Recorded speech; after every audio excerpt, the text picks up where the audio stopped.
mundo desde el aire.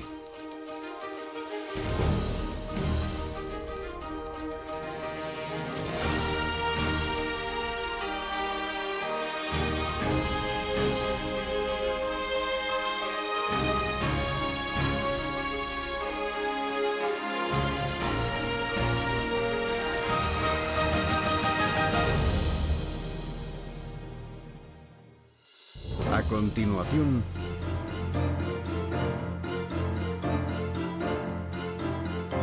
Suiza.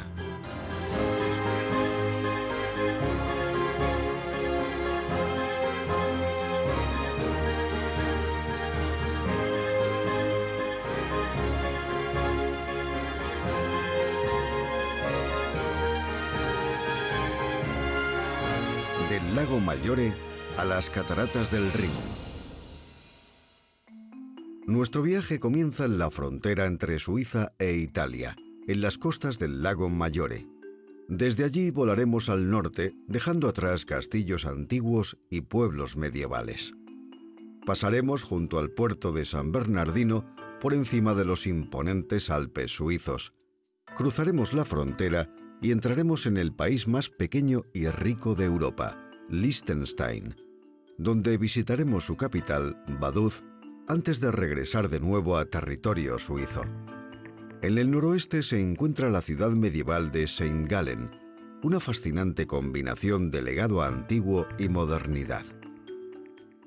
Seguiremos el Rin hasta la ciudad de Schaffhausen, una milenaria escala comercial junto al río, antes de terminar nuestro viaje en las espectaculares cataratas del Rin, las más grandes de Europa.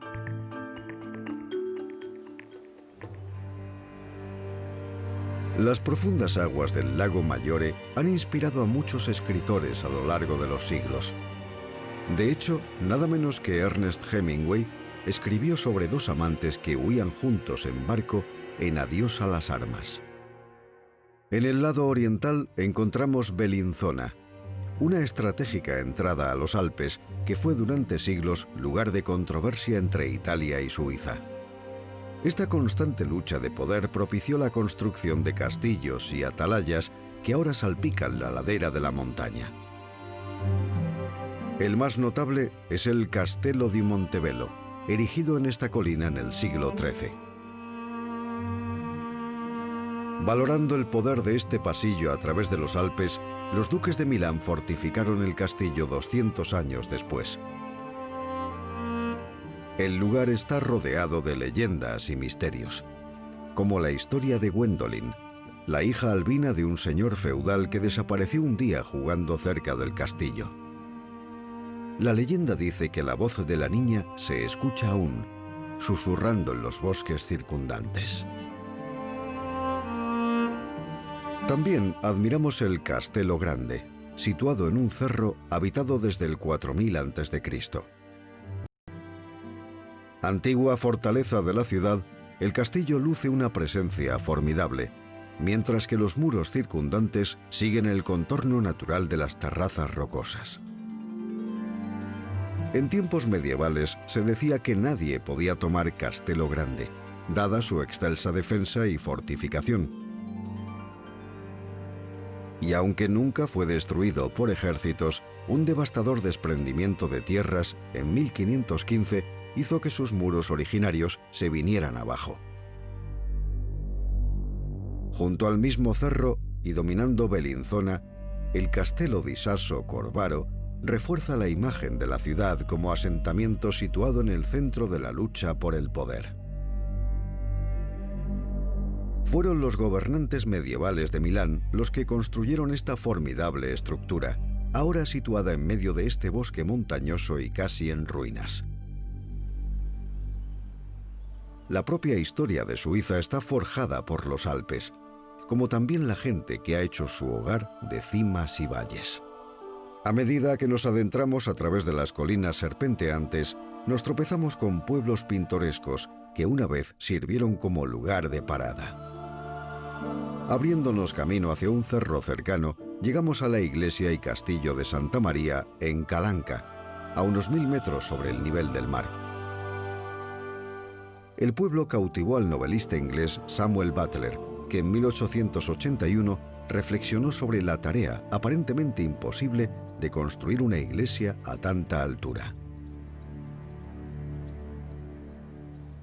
Butler también fue testigo del famoso deshielo de primavera, que resulta en una miríada de bellas cascadas que vierten sus aguas en los valles alpinos desde las cimas. Escribió: «Qué tranquilo y reposado parece todo. No hay polvo ni luces deslumbrantes, y apenas se escucha el murmullo de las inagotables cascadas».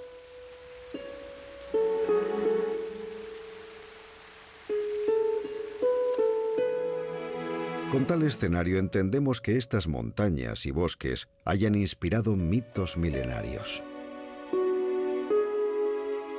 De hecho, los niños creen en los Barbegazzi, criaturas pequeñas a semejanza de un gnomo, de piel blanca y gran barba, que pasan el verano en las cuevas hasta que llega el invierno, cuando salen a caminar con paso lento por la nieve.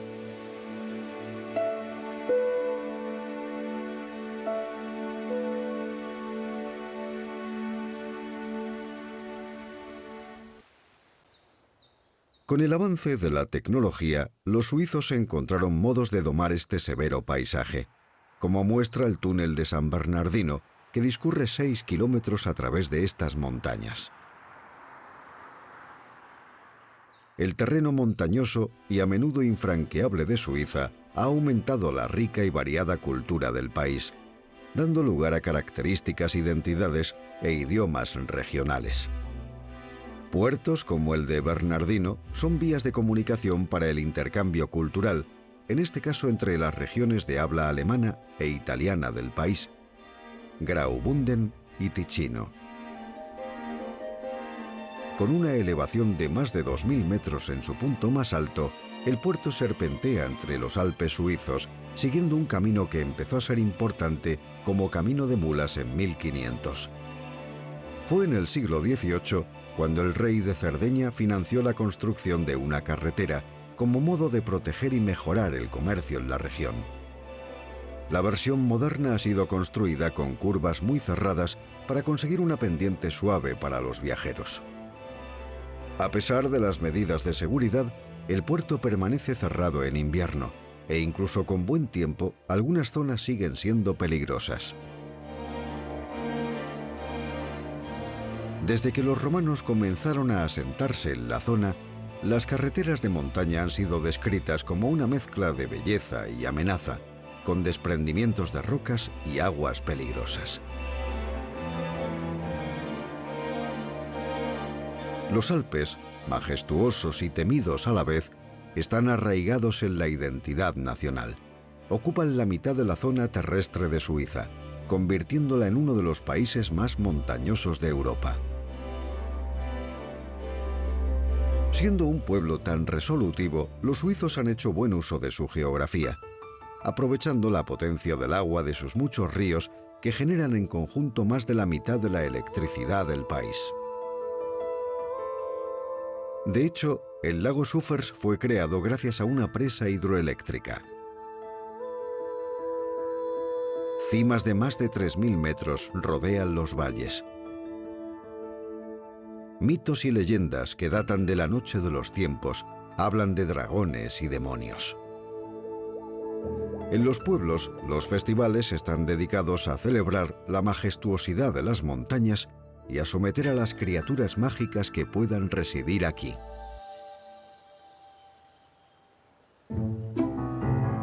Y en medio de este paisaje abrupto y boscoso se encuentra el castillo de Ortenstein. Situado sobre un vertiginoso precipicio, su admirable construcción data de mediados del siglo XIII. Quizá el incidente más famoso de la historia del castillo tenga que ver con el desafortunado conde Andreas von Sonnenburg, que en el siglo XVI provocó a un tal conde Félix burlándose de su corta estatura. Esto hizo que Andreas fuera brutalmente asesinado, apuñalado 20 veces por Félix y sus secuaces y arrojado después al precipicio desde lo alto del castillo.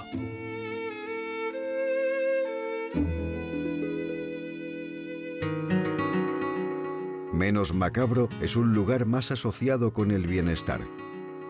El castillo Redzons se alza sobre el río Hinterrhein, cuyas aguas supuestamente tienen propiedades curativas y son usadas para tratar dolencias, desde infecciones de vejiga a reuma. Ahora inhabitado, Redzons es uno de los muchos castillos de la época feudal que se alinean en la orilla del Rin y sus afluentes.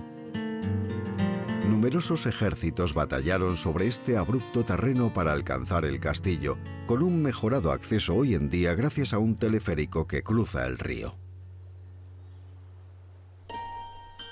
Dirigiéndonos al noreste, llegamos al pequeño país de Liechtenstein, uno de los más pequeños del mundo, con una población de 40.000 habitantes. Rodeado por los Alpes y bordeado por el Rin, tiene una cercana relación con Suiza.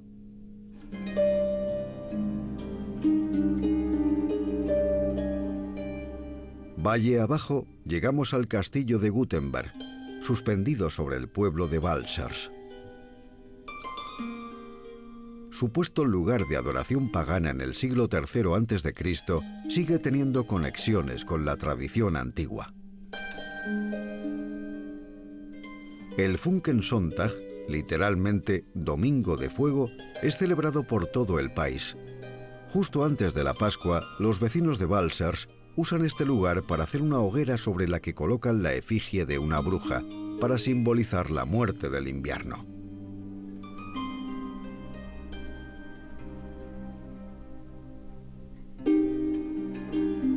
A 8 kilómetros al norte y situado entre las montañas está la capital de este pequeño país, Vaduz. El país fue adquirido en 1699 por la familia Liechtenstein y el multimillonario linaje real sigue gobernando el país, administrando los asuntos desde su pequeña capital de 5.000 habitantes. Continuando camino junto al Rin, encontramos pequeños pueblos aislados diseminados por el paisaje. Sin embargo, toda la población del país se reúne una vez al año para celebrar el Día de Liechtenstein en el castillo de Vaduz. Mientras el río serpentea entre tierras de labranza y asentamientos, nos dirigimos al oeste para atravesar los enormes Alpes de Appenzell y regresar a Suiza. Muchas de las fronteras del país están definidas por sus espectaculares características geográficas. Desde la Edad Media, varias potencias han intentado domar el montañoso paisaje, pero la inaccesibilidad del país imposibilitó que los conquistadores impusieran su última palabra. Como resultado, la propia existencia de Suiza como nación está intrínsecamente vinculada a los Alpes. Durante 700 años, hablantes de 4 idiomas diferentes, de culturas y tradiciones variadas, han operado bajo un sistema de gobierno unificador y equitativo, y han resistido las presiones políticas del mundo exterior. Todo gracias a estos enormes y a menudo traicioneros precipicios y valles. Pero las montañas no son solo fronteras naturales de Suiza, también son la principal fuente de ocio del país.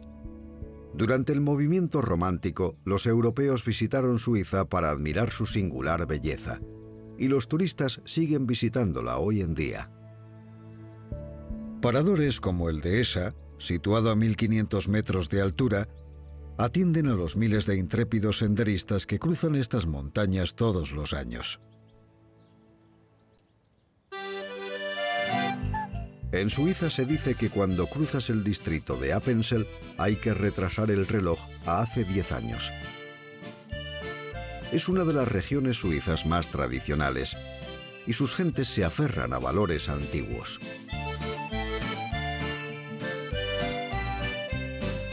Algunos consideran que esta mentalidad rural define el carácter suizo, siempre dispuesto al trabajo duro, a la organización y a una profunda valoración de la naturaleza y la comunidad.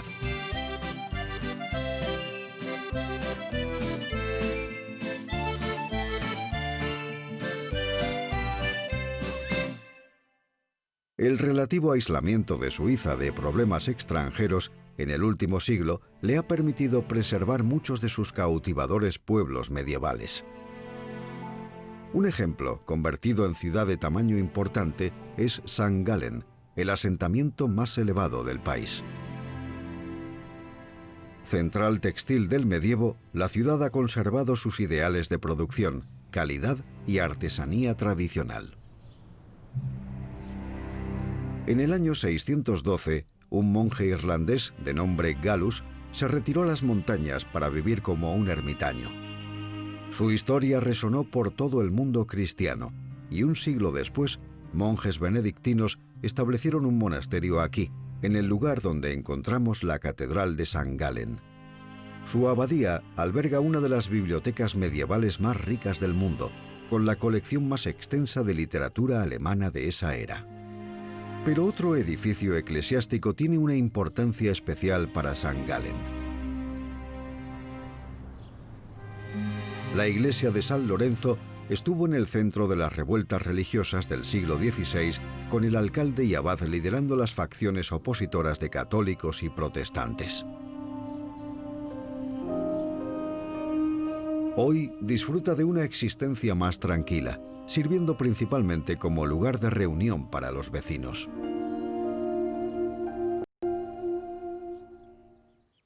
Hacia el norte y cruzando las estribaciones alpinas, llegamos al enorme lago Constanza.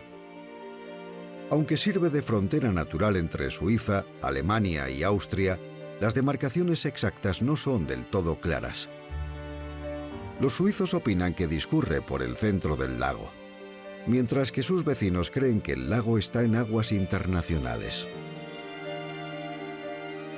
Situado a 400 metros sobre el nivel del mar, el lago es el tercero más grande del centro de Europa.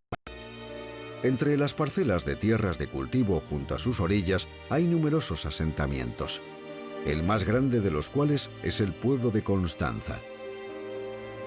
Situado en la frontera, la mitad de su población vive en Suiza y la otra en Alemania. Por esta razón, su singularidad es aceptar tanto el franco suizo como el euro. Ciudad de gran importancia durante la Edad Media, fue aquí donde se juzgó el gran cisma de Occidente. Dos hombres compitiendo por el papado a principios del siglo XV provocaron profundas desavenencias en el mundo cristiano. Fue el Concilio de Constanza el que depuso a los dos hombres y allanó el camino para el nombramiento de un nuevo papa. La ciudad y el lago son más conocidos en los tiempos modernos por ser la ubicación del primer vuelo del Zeppelin en 1900. La nave despegó de la ciudad y sobrevoló 5 kilómetros el lago. El Rin serpentea desde el lago Constanza hacia su subsidiario, el lago Untersee. Aunque esta región y su lago adquirieron fama por el primer Zeppelin, su historia data de hace 10.000 años, cuando tribus cazadoras recolectoras recorrieron estas orillas. Pero fueron los asentamientos celtas del 500 a.C. los verdaderos catalizadores de los muchos pueblos pequeños que se alinean hoy en día en sus orillas. Siglos después, toda la región se incorporó al Imperio Romano sobre el año 15 a.C.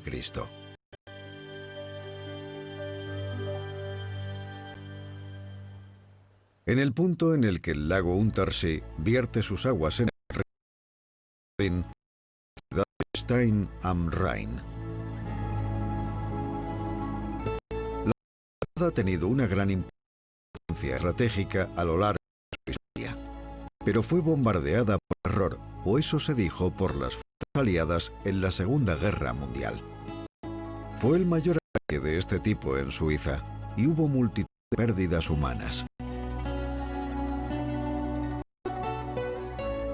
Las zonas afectadas fueron restauradas con una arquitectura moderna, pero que preservó a su vez su encanto antiguo. Suiza proclamó su neutralidad en ambas guerras mundiales y quizá por esa razón ha tenido un considerable interés como punto de diplomacia, espionaje y asilo seguro para refugiados. Logró salir de ambas guerras relativamente indemne en infraestructuras y vidas humanas. El país emergió después como una gran potencia bancaria europea. En los límites exteriores de la ciudad se encuentra el castillo de Hohenklingen. Fue construido en el año 1200 para proteger los territorios feudales de merodeadores y sublevaciones de campesinos. El castillo también tuvo un papel importante en la Guerra de Suabia en 1499 y fue un puesto avanzado en la Segunda Guerra Mundial. Durante muchos años, Hohenklingen no tuvo compradores y se vio amenazado por la destrucción, pero hoy alberga una popular taberna con unas vistas espectaculares del río.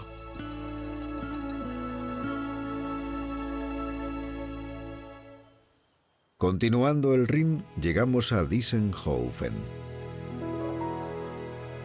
Un pequeño pueblo comercial comparado con otras ciudades del río, tuvo una gran importancia en el siglo XIII, bajo el reinado de los Habsburgo. Cuando la región comenzó a crecer, sus gentes protegieron su derecho al autogobierno dentro de la República Helvética, lo que terminó siendo la moderna Suiza.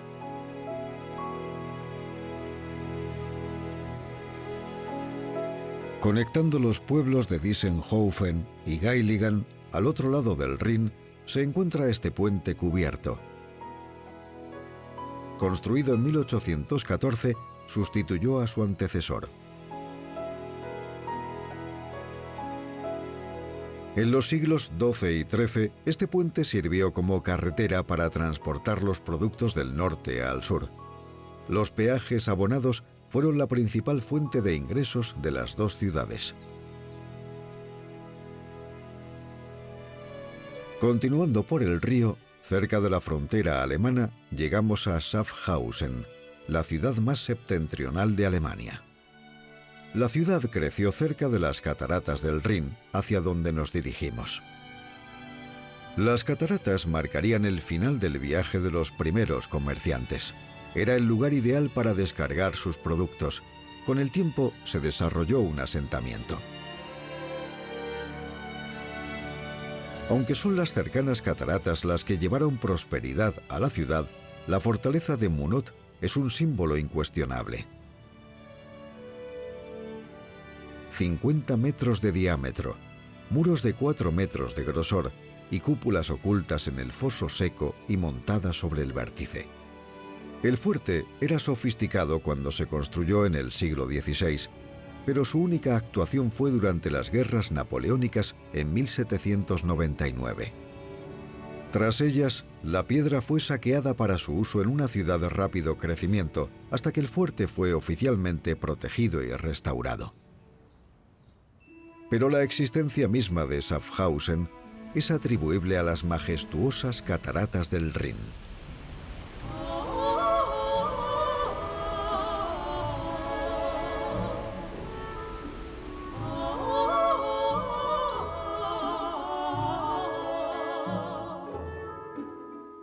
Recorriendo el río, comerciantes y viajeros por igual desembarcaban aquí por necesidad, pero a menudo se alojaban en la ciudad durante largos periodos de tiempo por puro placer. Es posible que estas magníficas vistas sean una de las razones. Las cataratas se han desarrollado poco desde entonces. Apenas unos discretos molinos de agua y puntos de observación para turistas.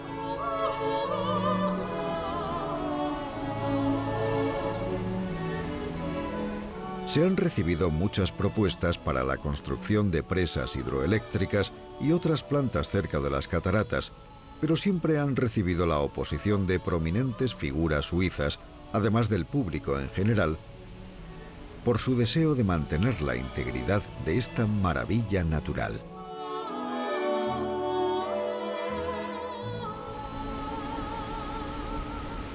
Sin embargo, hay algunos que presentan sus respetos a este monumento nacional, no solo admirándolas y visitándolas. En 1999, las cataratas fueron surcadas por primera vez en la historia por un aficionado al kayak. Una atrevida hazaña que ahora se multa con 4.500 euros.